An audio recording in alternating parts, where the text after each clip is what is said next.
Good morning students. आज हम study करेंगे कोऑर्डिनेशन कंपाउंड्स के बारे में। It is the 9th unit of chemistry, the coordination compounds. और कोऑर्डिनेशन कंपाउंड्स को इसलिए स्टडी कर रहे हैं क्योंकि एलएन का जो टेस्ट है उसमें ये कवर होना है कोऑर्डिनेशन कंपाउंड्स। तो कोऑर्डिनेशन कंपाउंड्स को हम YouTube के थ्रू ही, इस चैनल के थ्रू ही स्टडी करेंगे।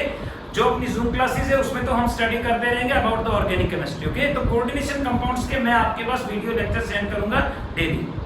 सो अगर कोऑर्डिनेशन कंपाउंड्स के बारे में स्टडी करें, so what do you mean by coordination compounds? You know the word coordination is coming from coordination bonds.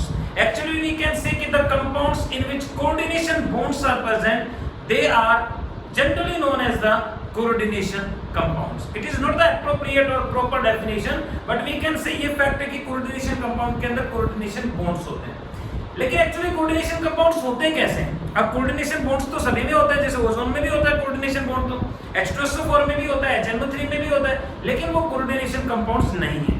Actually coordination compounds का मतलब we can say the addition compounds which are formed, addition compounds. और addition compounds क्या हो गए? Which are formed by combination of two or more simple molecules. तो addition compounds which get partially dissociated, जो partially dissociate होते हैं या remain undissociated, मतलब या तो पार्शियली डिसोसिएट होते हैं या डिसोसिएट ही नहीं होते एक्वस सॉल्यूशन में। Such type of the solutions are known as coordination compounds. वो कंपाउंड जो वाटर में या तो डिसोसिएट ही नहीं होते या पार्शियली डिसोसिएट होते हैं, मतलब कंप्लीटली डिसोसिएट नहीं होते एक्वस सॉल्यूशन में, they are known as what? Coordination compounds. तो coordination compounds actually addition compounds हैं। तो हम यहां पर स्टडी करेंगे कोऑर्डिनेशन कंपाउंड्स के बारे में बेटा। और कोऑर्डिनेशन कंपाउंड्स के बारे में स्टडी करें उससे पहले हम स्टडी करेंगे एडिशन कंपाउंड्स के बारे में। सो what do you mean by coordination compounds? I can say the addition compounds. Coordination compounds are the addition compounds which are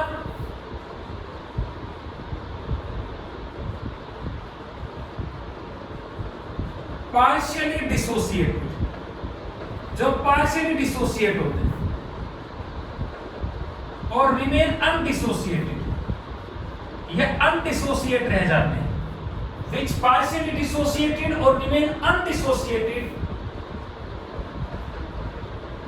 in aqueous solution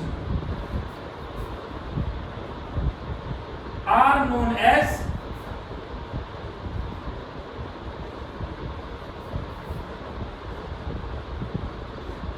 coordination compounds. उनको coordination compounds हैं। So we can say actually coordination compounds are the types of the addition compounds. तो coordination compound को study करें, before that we shall discuss about addition compounds. What do you mean by addition compounds? तो addition compound का मतलब we can say कि the compounds which are formed by the addition of two or more simple molecules. The compounds which are formed by combination of two or more simple molecules, जो दो या दो से ज्यादा simple molecules की combination से बनी, are known as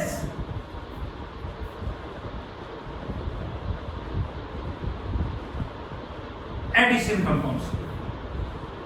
They are known as addition compounds. उनको addition compounds कहेंगे।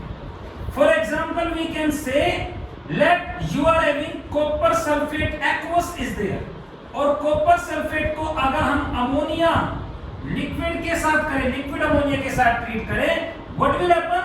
The 4 moles of ammonia will be used here and you will get the compound copper tetraamine.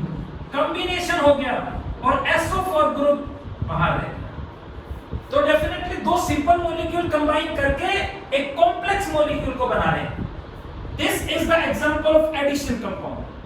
You are having FeCl3 ferric chloride का aqueous solution है और इसको liquid ammonia के साथ react करें, सो 6 moles of ammonia will react and you will get FeNH3 whole 6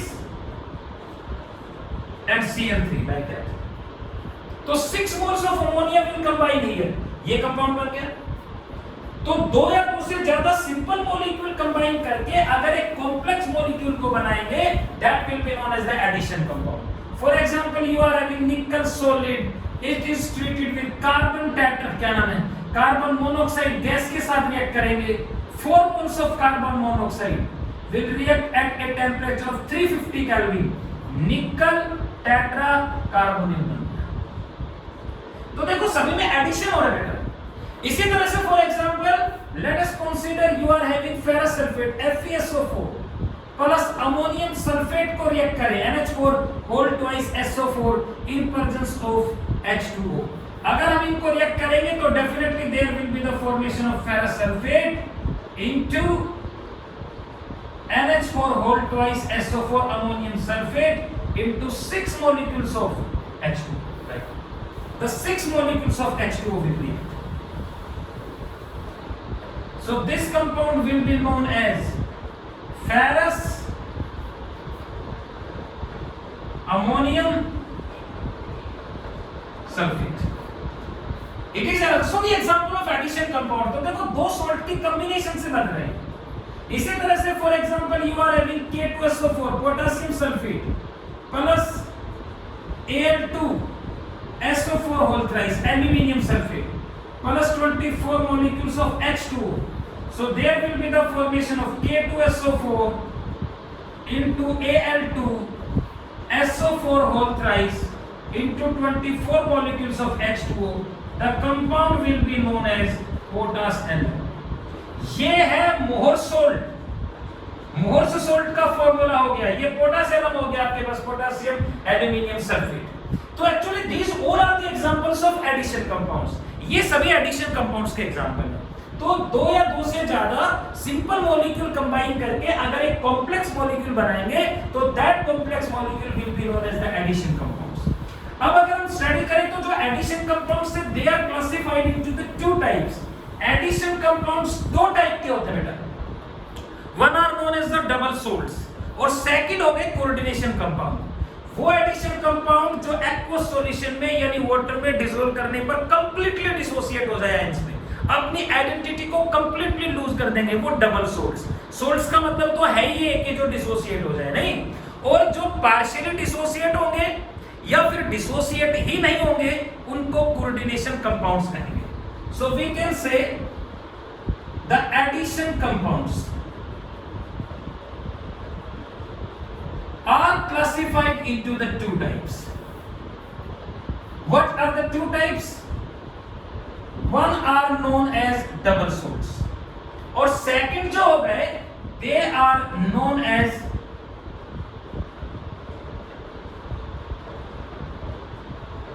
coordination compounds. There are two types, double salts and coordination compounds. तो double salts का मतलब I can say कि the addition compounds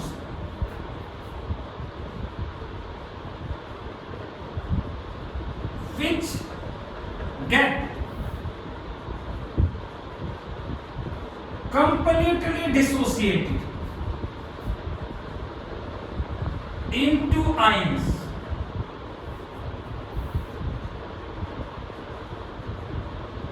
on the formation of aqueous solution. जो aqueous solution बनाने पर completely dissociate हो जाते हैं इसमें,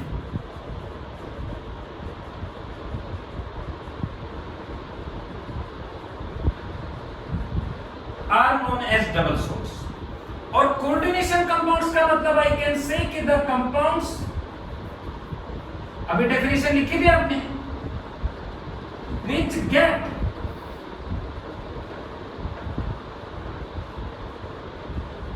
partially dissociated or remain undissociated. जो पार्शियली डिसोसिएट होते हैं या अनडिसोसिएट रहते हैं,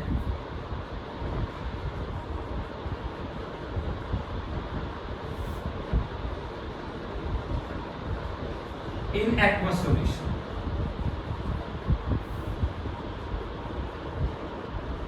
are known as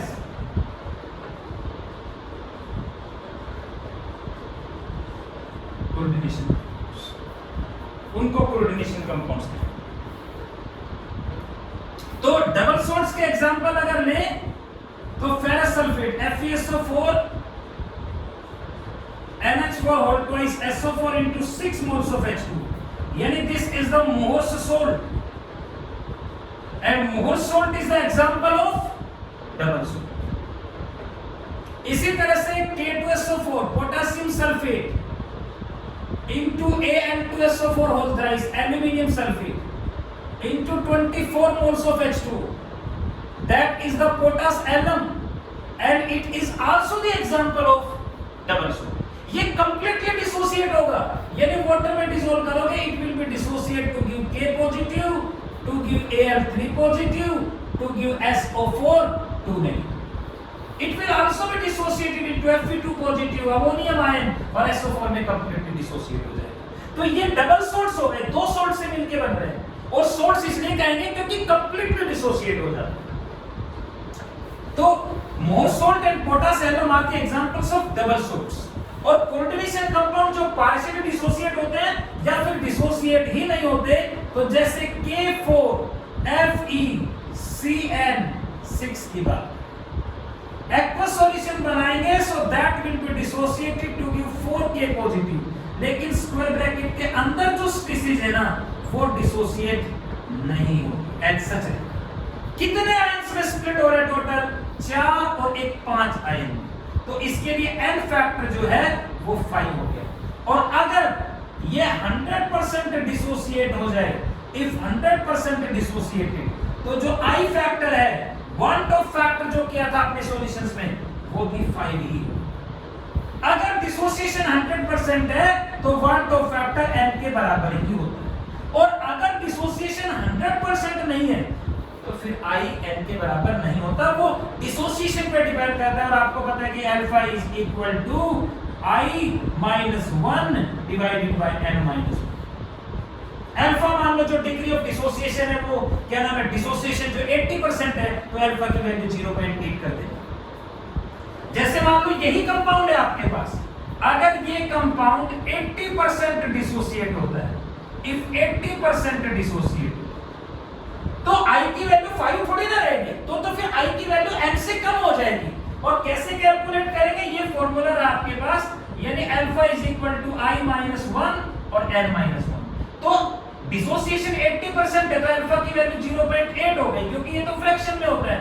I-1 और n फैक्टर 5 है इसके लिए, तो 5-1 4 8 से मल्टीप्लाई करेंगे 3.2 I-1। सो देयरफॉर I जो है वो आपके पास 4.2 हो गया, ऐड कर देंगे इसमें। तो देखो I जो है वो 4.2 हो गया। अगर ये 80% डिसोसिएट होगा तो देखो सारे के सारे जो स्पीशीज है वो डिसोसिएट नहीं हो रहा, पार्शियली डिसोसिएट हो रहा है। इसी तरह से फॉर एग्जांपल आपके पास जैसे FeNH3 और Cl3, इसका अगर हम एक सॉल्यूशन बनाएंगे तो FeNH3 will remain as such, लेकिन 3Cl नेगेटिव और 3 नेगेटिव हटे तो 3 पॉजिटिव, तो पार्शियली डिसोसिएट हो रहा है। यहाँ पर n फैक्टर 4 है, जबकि अमोनिया डिसोसिएट नहीं होता, तो पार्शियली डिसोसिएट हो रही है। और कोऑर्डिनेशन क्या नाम है, ये जो स्क्वायर ब्रैकेट है इसके बाहर अगर मान लो कोई आयन ही नहीं है, जैसे निकल टेट्राकार्बोनिल ले लें और बाहर कोई है ही नहीं, तो एक्वस सॉल्यूशन में इसका स्प्लिटिंग डिसोसिएशन होगा ही नहीं, तो ये अनडिसोसिएटेड है। तो वो कंपाउंड्स जो कंप्लीटली डिसोसिएट नहीं होते, पार्शियली डिसोसिएट होते हैं या फिर डिसोसिएट ही नहीं होते, उनको कहेंगे कोऑर्डिनेशन कंपाउंड्स। तो डेफिनेटली इस यूनिट में हमने स्टडी करना है कोऑर्डिनेशन कंपाउंड्स के बारे में। और कोऑर्डिनेशन कंपाउंड्स की आइडेंटिटी होगी कि उनके अंदर जो स्पीशीज है वो क्या नाम है, स्क्वायर ब्रैकेट के अंदर एनक्लोज्ड होते हैं। ठीक है बेटा, so definitely we have to study about the coordination compounds और कोऑर्डिनेशन कॉम्प्लेक्सेस। तो क्या होते हैं coordination compounds? Yes, coordination compounds are the addition compounds which get partially partially dissociated or remain undissociated। जब partially dissociate होता है या undissociate रहता है,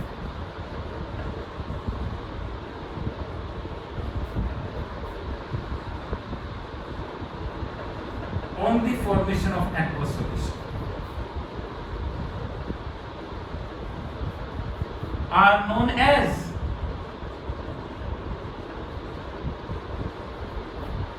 coordination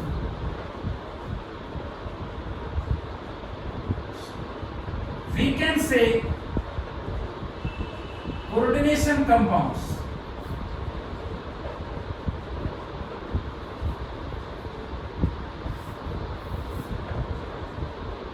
retain their identity, यानी कोऑर्डिनेशन कंपाउंड्स अपनी आइडेंटिटी को रिटेन करते हैं इवन इन एक्वस सॉल्यूशन, यानी एक्वस सॉल्यूशन में भी अपनी आइडेंटिटी को लूज नहीं करते, रिटेन करते हैं। They are the coordination compounds. तो जैसे फॉर एग्जांपल हम ले K4FeCN6 एक्वस सॉल्यूशन में डिसोसिएट होगा 4K पॉजिटिव प्लस FeCN6 और 4 पॉजिटिव अलग होए तो 4 नेगेटिव। ये आइडेंटिटी है और ये यूक्यू है। कोऑर्डिनेशन कॉम्प्लेक्सेस या वी कैन से कि कोऑर्डिनेशन कंपाउंड्स, कॉम्प्लेक्सेस कह दो या कंपाउंड कह दो, आर कॉल्ड सो, यानी कोऑर्डिनेशन कॉम्प्लेक्सेस को कोऑर्डिनेशन कॉम्प्लेक्सेस क्यों बोलते हैं? Reason is that due to presence of coordination और डेटिव कोऑर्डिनेशन या डेटिव बॉन्ड्स की प्रेजेंस के कारण, यानी we can say that you are having Fe and like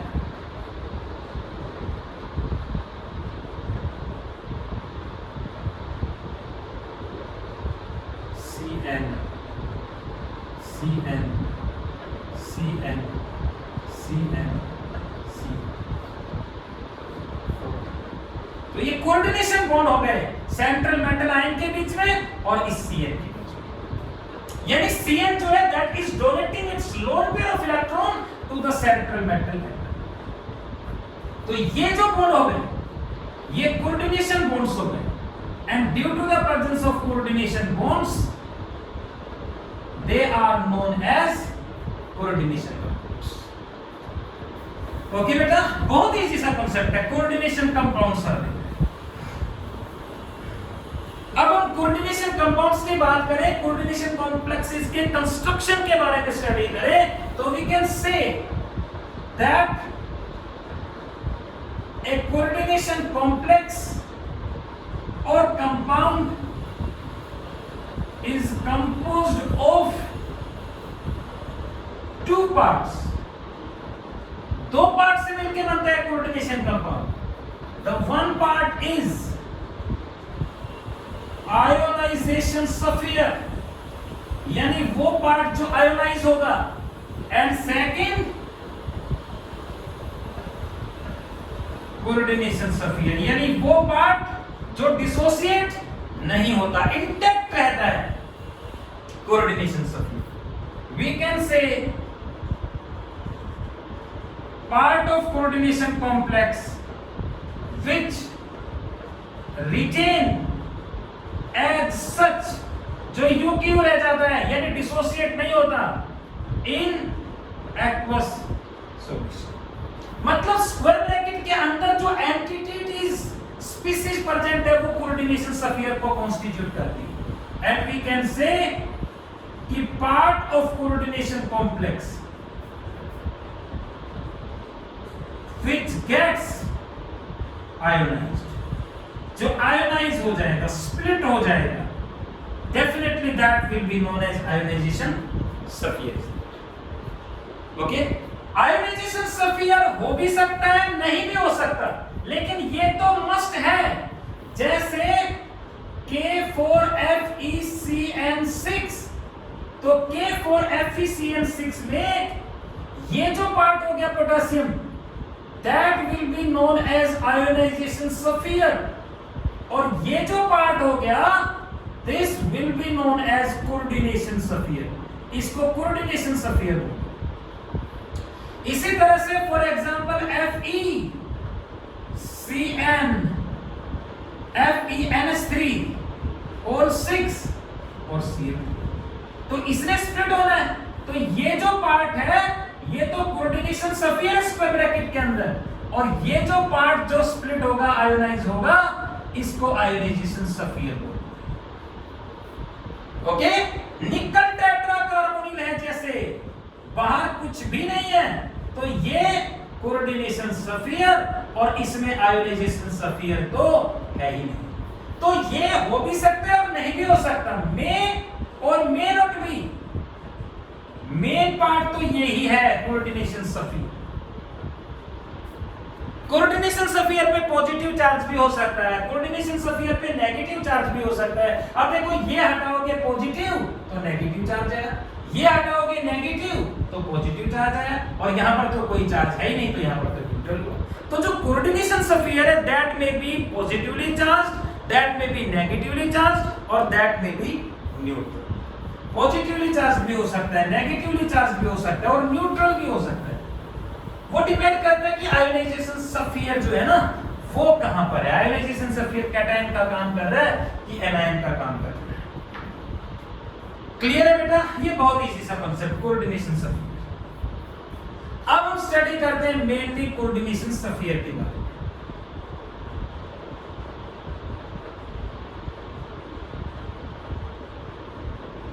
Coordination sphere. It is the main part of coordination complex. Coordination complex का main part.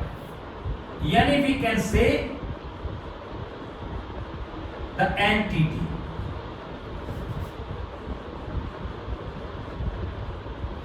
which is enclosed inside square bracket. Entity जो square bracket के अंदर enclosed है, okay, we can say कि that is part remain undissociated in aqueous solution. Part जो aqueous solution में अनडिसोसिएट रहता है वो कोऑर्डिनेशन स्फीयर हो गया, जैसे FeCN6 and this is the 4 negative। ये कोऑर्डिनेशन स्फीयर है, और कोऑर्डिनेशन स्फीयर के दो पार्ट होते हैं। ये हो गया सेंट्रल मेटल आयन, और ये जो पार्ट हो गया this part will be known as the ligand. इसको लिगेंड बोलते हैं। यानी a coordination sphere is composed of two parts, one is the central metal ion and second is the ligand. जो लिगेंड से लोन पेयर ऑफ इलेक्ट्रॉन को accept करेगा that is the metal ion, और ये lone pair of electron को donate करेगा। तो दो पार्ट हो गए कोऑर्डिनेशन कॉम्प्लेक्स के, one is known as the central metal ion, और जो दूसरा पार्ट हो गया that is known as ligand circuit. तो सेंट्रल मेटल आयन और लिगेंड्स हो गए। तो सेंट्रल मेटल आयन क्या हो गया? यानी वी कैन से कि metal ion which is surrounded by ligands। जो लिगेंड से सराउंड होता है that will be known as the central metal ion। और ligands क्या हो गए? I can say कि the species, एटम भी हो सकते हैं, मॉलिक्यूल भी हो सकते हैं, आयन भी हो सकते हैं, which donate lone pair of electrons to central metal ion। species जो सेंट्रल मेटल आयन को lone pair of electrons donate करेंगे they are known as ligands, उनको लिगेंड्स बोलते हैं। तो वो मेटल आयन जो लिगेंड से सराउंड होता है that will be known as central metal ion, और वो स्पीसीज जो सेंट्रल मेटल आयन को lone pair of electrons donate करेंगे, they are known as what, ligands, उनको लिगेंड्स कहेंगे। ठीक है भाई, so this is about the one part, ये आप स्टडी करना, बाकी नेक्स्ट में करेंगे एंड सो।